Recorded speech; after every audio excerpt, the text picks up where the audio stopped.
Hi friends, welcome. Bharathi Kannamma இன்னைக்கு எபிசோட்ல வந்த சீன்ஸ் தான் பார்க்க போறோம். கண்ணம்மா இப்போ வீட்டுக்கு வராங்க. தாமரை சொல்றாங்க, மசாலாவுக்கு தேவையான எல்லாம் ரெடி பண்ணி வச்சுட்டு நீ வந்ததும் தெரியல உட்காந்ததும் தெரியல, எப்ப வந்த அப்படின்னு கேக்குறாங்க. எப்போதுமே வீட்டுக்குள்ள வரப்ப தாமரைக்கான்னு கூப்பிட்டு தானே வருவ, வெளியில அது நடந்துச்சு இது நடந்துச்சுன்னு பேசுவ, இன்னைக்கு என்ன அமைதியா இருக்கிற கண்ணம்மா அப்படின்னு கேக்குறாங்க தாமரை. குழப்பமா இருக்குக்கா அப்படின்னு கண்ணம்மா சொல்றாங்க. இந்த ஊர்க்காரங்க நடந்துக்கிறத பார்த்தா எனக்கு ஒண்ணுமே புரியலக்கா அப்படின்னு சொல்றாங்க. எப்போதுமே என்கிட்ட ரொம்ப அக்கறையா பேசுவாங்க. நிறைய கடைக்காரங்க ரொம்ப அவங்க வீட்டு சொந்த பொண்ணு மாதிரி கூட என்கிட்ட பழகுவாங்க. ஆனா இன்னைக்கு என்னன்னா ரொம்ப கடுகடுன்னு நடந்துக்கிட்டாங்கக்கா. சில கடையில உன்னோட மசாலா பாக்கெட்டே வேணா எடுத்துட்டு போன்னு கூட சொல்லிட்டாங்கக்கா அப்படின்னு சொல்றாங்க கண்ணம்மா. இந்த ஊர்க்காரங்க நல்லா தானே இருந்தாங்க, எதுக்குக்கா இப்படி திடீர்னு நடந்துக்கிறாங்க அப்படின்னு கண்ணம்மா கேக்குறாங்க. எனக்கு எதுவுமே புரியலக்கா, உங்களுக்கு ஏதாவது தெரிஞ்சிச்சா அப்படின்னு கேக்குறாங்க கண்ணம்மா. தாமரை மனசுல நினைக்கிறாங்க, கண்ணம்மாவை பத்தி தப்பா பேசினது கடைக்காரங்க வரைக்கும் போயிருக்குமோ அப்படின்னு யோசிக்கிறாங்க. எதுக்காக அவங்க எல்லாரும் என்கிட்ட கோபப்பட்டாங்கன்னு எனக்கு தெரியலக்கா அப்படின்னு கண்ணம்மா சொல்றாங்க. குடும்பத்துல ஏதாவது பிரச்சனையா இருக்கும், அதை ஓ மேல வந்து காமிச்சிருப்பாங்க அந்த கோபத்தை அப்படின்னு தாமரை சொல்றாங்க. இதை நினைச்சுலாம் வருத்தப்படாத கண்ணம்மா அப்படின்னு சொல்லிடுறாங்க தாமரை. அடுத்ததா பாரதி அவர் வீட்டுல இருக்கிற தேவையில்லாத பொருள்லாம் போட்டு எரிச்சிட்டு இருக்கிறாரு. கண்ணம்மாவும் அவங்க வீட்டுல இருக்கிற தேவையில்லாத பொருள்லாம் எரிச்சிட்டு இருக்கிறாங்க. ஹேமா கண்ணம்மாட்ட கேக்குறாங்க, எதுக்காகமா நம்ம போகி பண்டிகை கொண்டாடுறோமா அப்படின்னு கேக்குறாங்க.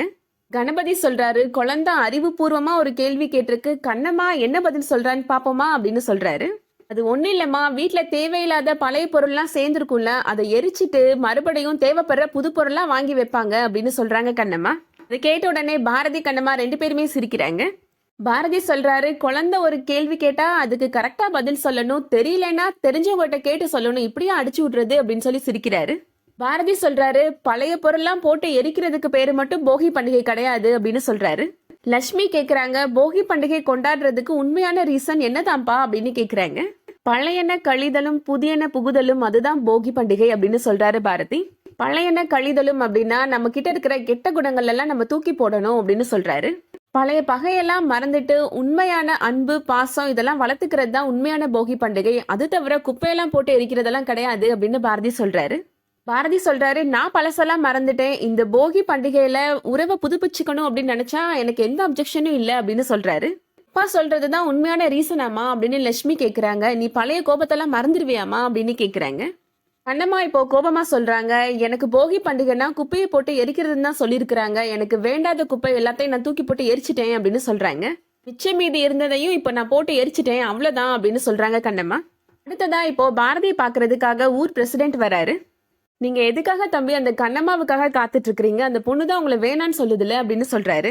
உங்களுக்கு இருக்கிற வசதிக்கு உங்களுக்கு பிடிச்ச மாதிரி வேற பொண்ணை கல்யாணம் பண்ணிட்டு வசதியா வாழ்ற வாழ்க்கையை பாருங்க தம்பி அப்படின்னு சொல்றாரு.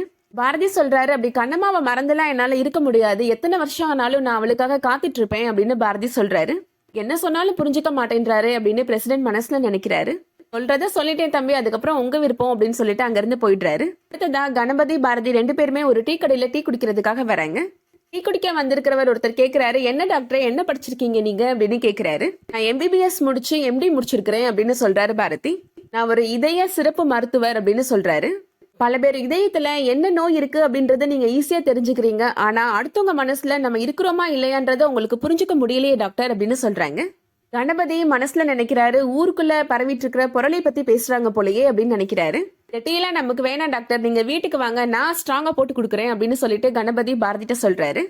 எதை பத்தி சொல்ல வரீங்கன்னு எனக்கு புரியல அப்படின்னு பாரதி அந்த சொன்ன ஆள்கிட்ட கேட்கிறாரு. உங்களுக்கு இந்த விஷயம் மட்டும் இல்ல, நிறைய விஷயங்கள் புரிய மாட்டேங்குது டாக்டர் அப்படின்னு அந்த சொன்ன ஆள் சொல்றாரு. எங்களுக்கு டீ வேணா வாங்க டாக்டர், நான் உங்களுக்கு போட்டு தரேன் அப்படின்னு சொல்லி கூட்டிட்டு போயிடுறாரு கணபதி. அடுத்ததா குஸ்தி போட்டி நடக்கிறத காமிக்கிறாங்க. அதுல நாட்டாம பையன் பாண்டி தான் அரை இறுதி வரைக்கும் ஜெயிச்சிருக்கிறாரு. அடுத்ததா கண்ணம்மா வீட்டுல நடக்கிறத காமிக்கிறாங்க. கண்ணம்மாவோட அப்பா இப்போ வீட்டுக்குள்ள வராரு. சட்டெல்லாம் அழுக்கா இருக்கு, சேரு சங்கதியுமா இருக்கு. என்னாச்சுப்பா, வண்டி ஓட்டும் போது ஏதாவது தடுமாறி கீழே விழுந்துட்டீங்களா அப்படின்னு கண்ணம்மா பதறி போய் கேக்குறாங்க. சட்டையை கழட்டுங்கப்பா, போய் வேற ட்ரெஸ் மாத்திட்டு வாங்க அப்படின்னு சொல்றாங்க. ஊரா இது, மனசாட்சியே இல்லாம எல்லாரும் பேசுறாங்க அப்படின்னு கண்ணம்மாவோட அப்பா சொல்றாரு. தாமரை மனசுல நினைக்கிறாங்க, ஊர் மக்கள் கண்ணம்மாவை பத்தி தப்பா பேசினது அப்பாவுக்கு தெரிஞ்சிருச்சோ அப்படின்னு நினைக்கிறாங்க. கண்ணம்மாவோட அப்பா கண்ணம்மாட்ட சொல்றாரு, நான் என்ன சொன்னாலும் அது உன்னோட நல்லதுக்கு தான் இருக்குமா அப்படின்னு சொல்றாரு. ஒன்னு சொல்றேன் கேக்குறியா, நீ போய் உன்னோட புருஷன் கூடயே போய் சேர்ந்து வாழ்ந்துருமா அப்படின்னு சொல்றாரு.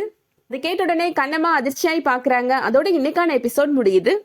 இந்த வீடியோ உங்களுக்கு பிடிச்சிருந்துச்சுன்னா லைக் பண்ணிக்கோங்க. சீரியல் அப்டேட்ஸ்க்கு நம்ம சேனலை சப்ஸ்கிரைப் பண்ணிக்கோங்க. தேங்க்ஸ் ஃபார் வாட்சிங்.